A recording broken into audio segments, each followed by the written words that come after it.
So it's been a journey, and I'm sure there's been lots of ups and downs and twists and turns. So I think you're probably really suited to help us answer this question. Then we're talking about persistence. And somebody asked the question: how can new coaches best deal with rejection when seeking new clients? Mm. I remember those days quite well. And I remember the pain of that. I remember the stress of that. It was financially stressful for about 4 or 5 years, and really stressful for about 2 years. And I think there has to be a habit around meaningful action steps. And when I was doing it, I got rejected a lot, and a lot of times people would, if I was giving workshops or networking events or whatever, people's comments were garbage. Like they just, mean, who are you to, think that you can understand someone's like core motivation characteristics? Like, how does this even helpful? Like, this feels like, counseling to me if you're talking about emotion, but you're not a trained counselor. The gamut of, comments. And I had a system when I gave a workshop where I would divide, I would hand out like little feedback forms about halfway through, let's say, workshops. And um, I've asked for them back. So it's maybe take 5-10 minutes for them to, fill out their stuff and then hand it back to me. And I had a system where I would divide them into thirds. I would take the third that were really positive, like, hey, call me. Like, I want to work with you, or I want you to work with my son or daughter.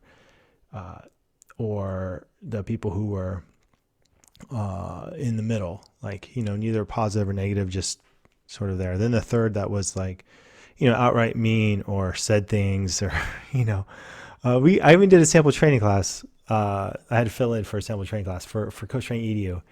And I was doing that. And then I got a really mean feedback form from sample training class.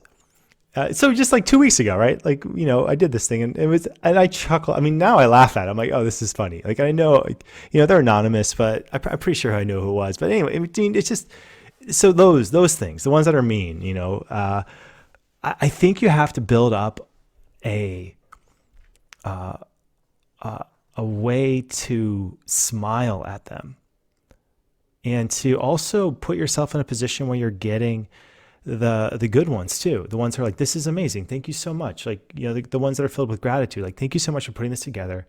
Because it's like, it's so much work and energy for us to put on one sample training class. And we don't know these people. They don't know us really. And one person can come in and ruin a whole sample training class by just being mean on it. And it's a degree of selfishness. It's a degree of entitlement. It's a degree of, someone not being aware of their impact. That is like, look, if this is the case, we know for sure it's not a great fit. Fine, but don't ruin it for everyone else. And I feel like that's a really useful perspective, is to know that there are people who are going to come in and try to ruin it for everyone else.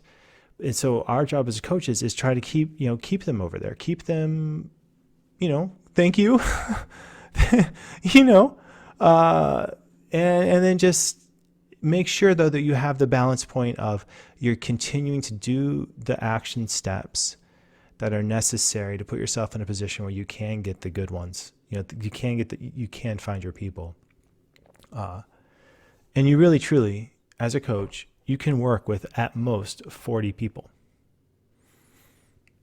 That's it. Your job is to find 40 people out of all the people in the world. I mean, you go out, post-pandemic, you go to an airport or wherever. You go to just a gathering, a concert or something, and you think to yourself, I could only work with 40 people, or a conference. That's not that many. That's very few. So if your job is to find and work with only 40 people, go find your people. Thank you, John. And I love what you're sharing about seeking feedback. And also it takes practice, doesn't it, to have that self-belief and know that, there are always going to be some people. I always like to say, I sometimes caveat at the beginning of sessions. I'm like, I know I'm not going to be everyone's cup of tea. And then I make a joke. I'm like, I know it's hard to believe. I know it's hard to believe I'm not going to be everyone's cup of tea, but I think it's being able to laugh at yourself as well, isn't That's it? good stuff. And know that, you're not going to Oh gosh. get everyone. But it's a practice as well, isn't it? I think sometimes as human beings, we can focus on that one or two that rejected or didn't give great feedback. And as you said, overlook all of those people that saying, wow. Absolutely. And two, if the feedback you're getting, let's say it's two. I had some guidelines around it. Another guideline I'm remembering now because it's been a while, but this is bringing it back. One guideline I have was if the person did not write their name on it and said something mean, I would immediately toss it. I wouldn't. I mean, if there's no name and it starts mean, I toss it. I did not read the rest. Or I saved it in a pile and had someone else read it and say, hey, is there anything I really need to know in this? Or is this just garbage?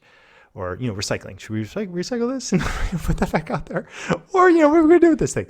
That's a helpful thing, is to have a feedback buddy, someone who can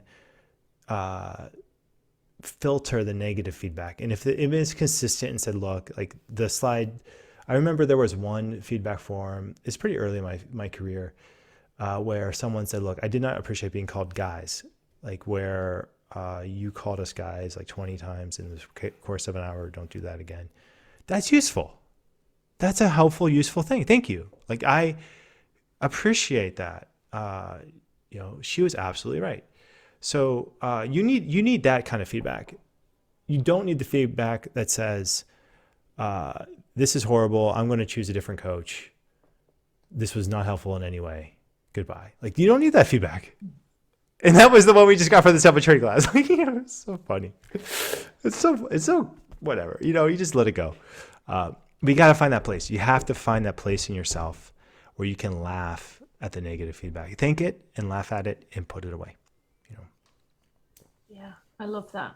And I think what's really helped me, and I'm listening to you, but what has really helped me is understanding that it's part of the territory, isn't it? I mean, it is, as you said, you had that 2 weeks ago. There are clients that, I'm attempting to get big corporate clients. And I think the sales strategy is 7 touch points before you get to that point of sales. You've got to nurture the relationship, have those conversations. Sometimes you're not the right fit. The organization isn't ready. They might not have the budget. You actually thought that you were talking to the person who held the purse strings, but you are not. So it's going to be another few meetings or whatever it is. I mean, and I have relationships which I've nurtured for years with people, years, and I am now working with some of them. So I think it's that mindset of it's part of the territory.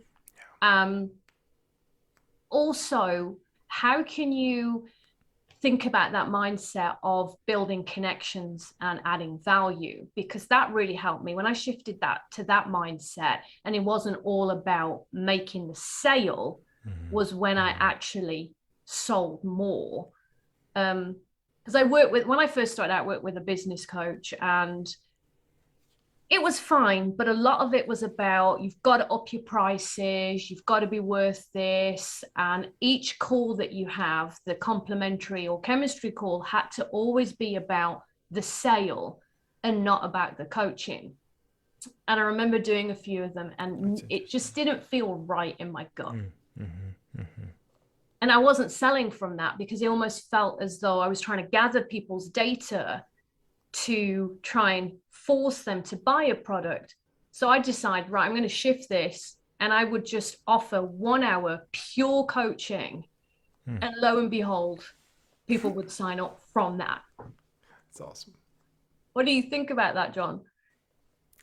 I mean, corporate executive coaching and the sale of corporate executive coaching, I mean, it feels to me like it's such a feast and famine, where you can knock on a door so many times, have so many conversations, And then you reach some point where they'll say, yeah, I think this is great, but I talked to the board or stakeholders and they just want to put a pause button on this right now. Yes. And these are people you've never actually met or talked to or done anything with. And you're thinking, well, wait a second. I've I put 5 appointments in the last 2 months on my calendar, and I met every one of them, and then this is it. Like what?